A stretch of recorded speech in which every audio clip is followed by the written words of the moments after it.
Hey everyone, it's Alvaro. Just wanted to do a quick video. It's been a while.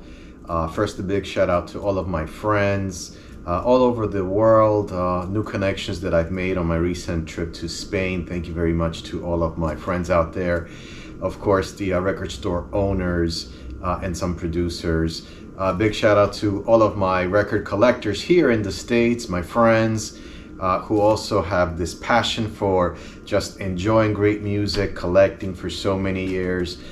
Truly is wonderful to be able to be a part of such a wonderful collective and united industry. And yes, we do. We connect through the power of music. That's just the truth about it. So today I got an opportunity to go to a record riot, which was held in Jersey City, Grove Street. It's my first year there. I did hear that I think they hold these 3 times during the year at that location in Jersey City. And to my surprise, got there early. It was a pretty, nice area. I haven't been to Jersey City, Grove Street in over 20 years. So it was good to see the changes, developments, and just a nice area to walk around, some really cool restaurants. There were some people selling some vintage clothes there, as well as art. But all in all, of course, it's all about the music, the vinyl, the hunt, the dig, as we say it. And some of the vendors that were there, I have seen in other similar layouts or other outdoor events, bringing in their stuff. Some are very pricey. I'm just gonna keep it real and honest with you guys. I've been doing this for a long time, and sometimes I've voiced my opinion on how we all feel, how some of the records, the value, the prices, are just being, I guess, priced incorrectly, to my opinion. I know that if you're on the seller side, of course, you want top dollar, you know what you have, but I also think that there's a lot of people that are getting into this industry with the idea that, yes, I can sell this record for $20 and I know somebody would buy it without really understanding maybe what it is that you're holding and a little bit of history and why you feel it's worth $20 over $40 or just $5. I've also talked to a few of the sellers out there, and their mindset is, I have a lot of inventory. I just want to sell the quantities that I have. And I know that if I price them fairly, I have a bigger chance of getting rid of my inventory. And as I don't want to hold on to them, seeking that higher value of, the item itself. So with that being said, there were a few vendors there that I thought prices were, a little bit on the higher side. And thanks to my wife, she found this guy named Mark. First time seeing him. He tells me that he usually has a stand in Wayne. Wayne, I believe, also has some sellers out there that they do once a week or every other week. And, it's one of those things where you go in and you see a table set up. So my first time seeing him, and you know what? To my surprise, I was literally blown away, not only with the prices, but with what he had in those bins. And to give you an idea, when you first start going through the bins, he's got prices on some stuff that are $50, $75, $30, $20. But then when you look closer, he's got, the markings at the end of each bin saying 3 for $10, $1, $4 for each album. He had bins for $5. And of course, the more you buy, the more you can bargain. But even with that, in the bins that he had, anywhere from jazz, pop, funk, soul, that were 3 for $10, I was able to find some incredible stuff. So to give you an idea, Stone Fox Chase Kodo 2 12-inch. Now this is the import version of this, and it's $5. I'm talking about albums that to me were just, mass production, Melba Moore older stuff, the Dramatics album, Fatback, just Rhythm Heritage, Brian Augers, stuff that you know can easily go. This is marked $50, but it was in the 3 for $10 bins. Grace Jones album with all of the inserts, you know, which this is what's valuable to a lot of people that follow Grace Jones. The lover is the artwork, you know, the ticket stub, it's memorabilia of what she has. Again, it was in, you know, the 3 for $10. So how do you go wrong? Bautista's album. I mean, you know, I literally was blown away. I had to go back a few times. Horace Silver. I found this Irby Green on another bin, which was $8. But I mean, just to see Grover Washington Jr. And the big band sounds of David Matthews, really, really great to find it. And I thought it was priced very, very, very affordable at $8. And then you found stuff like this, you know, in the $2 bin or the $5 bin, Electrovia 1, you know, Tell Me When the Fever's Ended, which just has a wicked remix by Larry Heard, Mr. Fingers.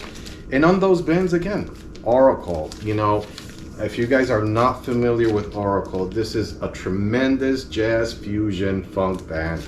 I have both of their albums. They have one more that I can't find, but worth it. Priced $15. Again, this is in the 3 for $10. How can you go wrong? Oh my goodness. So, you know, found the Joe Smooth sealed album, you know, for all of my house hits on the original.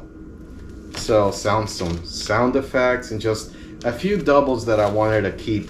So all in all is worth it, and it goes back to the same topics. You know, you just gotta shop around.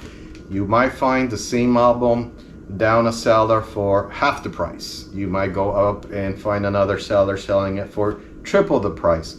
But you know, this is all what the dig is about. It's about spending time, being a bit of savvy, understanding what it is that you're looking for, and knowing, having a price budget in mind that you know you're willing to pay. And obviously we all sometimes have that fear of losing out, right? We rather pay and have it than to know that we can get it somewhere else a little bit more affordable. But I get it. It's there. It's staring at you. You're opening up. You're salivating over it. You know, you have the vinyl and you can't wait to go home and play it. I get it. I've made mistakes like that. But all in all, it was an excellent day in Jersey City. I think they have another one coming up next year, spring. Definitely want to see if this guy Mark, who told me is in wine. I don't know if my viewers out there know who I'm speaking about. It's a gentleman that wears glasses, but he just tends to have massive inventory, and it doesn't seem to faze him at what prices he really, you know, sells them for. He even had stuff, rock-related stuff, that he was going from 50 to 60% off the marked price. And that to me is just someone that I guess wants to sell, and for us the collectors, that's a person that we need to go to. So, you know, great day. And while I have you guys here, just also wanted to talk to you about you know, the whole copyright things as we get into putting up our music. You know, a lot of us are doing Twitch events. We're trying to put our music on YouTube. There's just so many different platforms now that it's getting more and more difficult to be able to build that community, that following. You know, to give you an example, I have a website, and then I have all my social media platforms: Mixcloud, Twitch, YouTube, you know, even Instagram now. I haven't done TikTok yet, but you know, it's all for one purpose. It's all trying to build. For me, it's about sharing the music. It's about how do I grow my audience? How do I put my mix in different platforms so other people can hear it?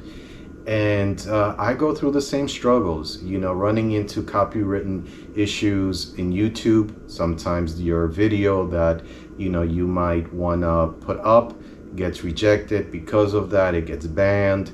You know, sometimes you get that copyright where it's okay to post, but Russia's not going to be able to see it. And then you get those songs that are just, you know, a kill for your video. And then the same thing, you know, with Twitch. If you're running your shows on Twitch, you know, you get stuff muted. They don't mute you live, but on your replay, it actually becomes muted. Mixcloud is offering right now for you to go live, and they're saying that you will not get muted, but it's difficult, right? Because now you have a subscriber, now you have one person that's interested and likes what you're doing, but you're asking them to open up all of these different accounts. Follow me on Mixcloud, now I'm on Twitch, now I'm on YouTube. And it's not on purpose, for us that really truly have it at heart to make it about sharing, not so much getting, the numbers. We all love it. We all want to have 1,000, 2,000 followers. But for me, it's really about the quality, is about that listener that understands and appreciates the music that I'm sharing, that appreciates that I'm taking the time to really study, dig, and feel the music that I know you will like as well. And I think that's the frustration for me lately, is how do you build that collective audience without having to ask, my listener now, my subscriber, to go somewhere else? And what is the industry doing? What are these platforms doing to make sure that, they do the right thing, which is take care of the people that are producing, that are recording the music that we love and we're trying to, showcase? Could YouTube possibly look into maybe charging a fee to presenters, to DJs that really want to create that brand for themselves? I wouldn't mind paying. I mean, we're already paying for all the other platforms. But then that is a question on its own, right? Are people willing to pay with the understanding that you are contributing to what the right thing is, which is taking care of the artists, the performers, the singers, the producers that are giving you this, that are pouring their gift to us so we can share it? That's something to really think about here for a moment, right? As we buy this music, as we collect it, most of us do it for personal reasons, but to go to the next step and really take it to sharing it, to displaying what it is that you love, to making that connection with an audience, with a listener, with a fellow collector. To me, that's the most important thing. And it's just frustrating when you try to put up a video and it's get banned on this platform. Now you have to switch to this other platform, and all you're doing is you're just spreading your 50, 60, or 100 subscribers into little territories and little pieces. And there just doesn't seem to be a light out. I did hear about a platform that is DJ oriented, that they do promise to give you like an all-in-one. And I think it's called Scratchy. And I was looking into it. It looks like, you can do bookings on that application, as well as you can monetize your mixes. And they pretty much have premieres on DJs that based on followers and how often you go on. They help you build your brand, and they promise that nothing gets muted. But we all know industries change. And it could stay that way for a short time until those numbers grow.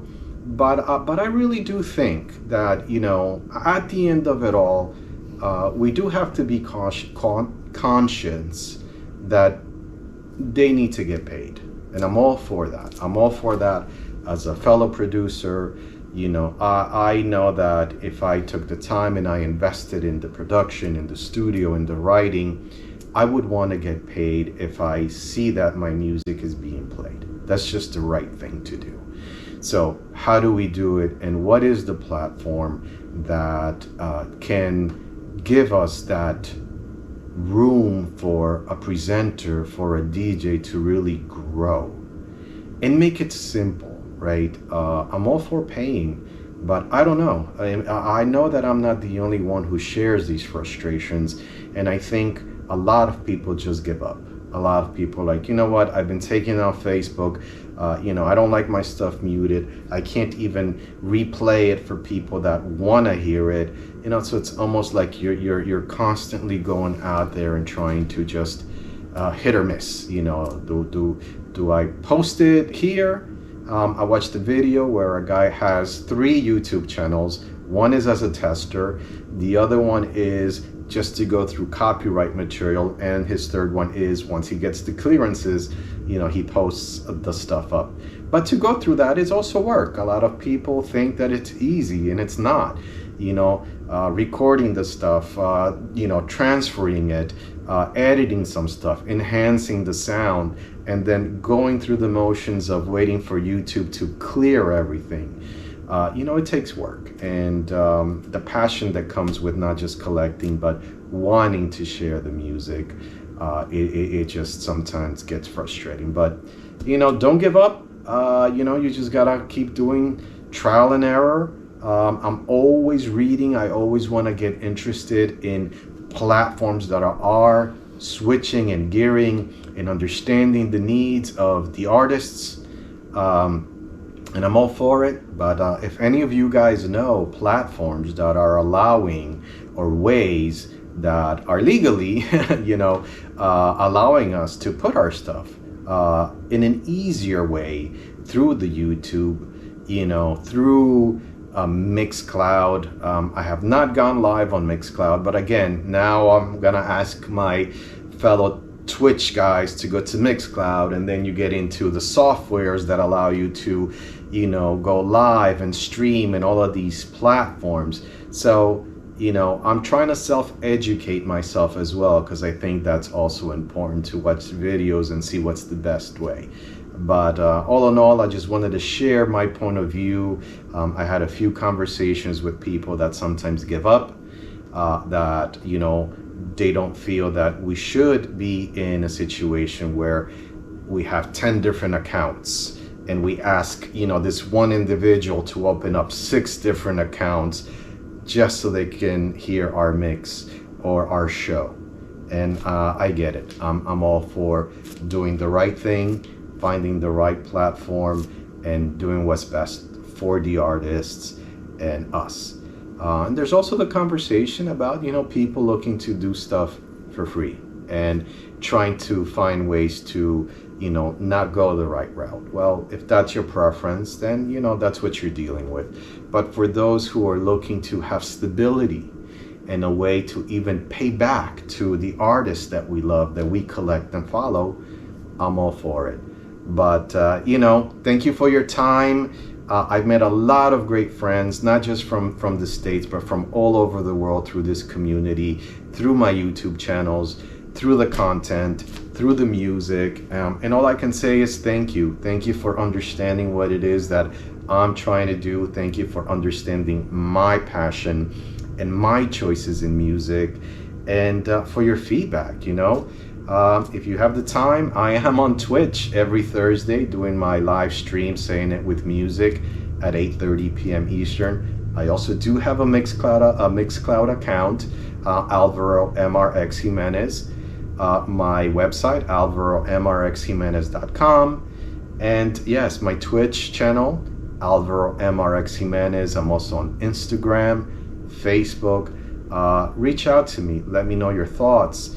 What are some struggles that you are facing as you're trying to get this content? Because I've seen a lot of channels on YouTube that are, streaming live without getting muted. So I don't know what factors are being played on that as well. I don't know if it's part of being in the States versus Europe. Maybe different, countries have different regulations when it comes to copyrights. But I wish there was one consistent platform that can allow you to grow your audience. And once again, I want to thank you, and keep collecting, keep reaching out to me. I am truly grateful for your time, for understanding, and hope to go out, dig more, and I'll see you guys very soon.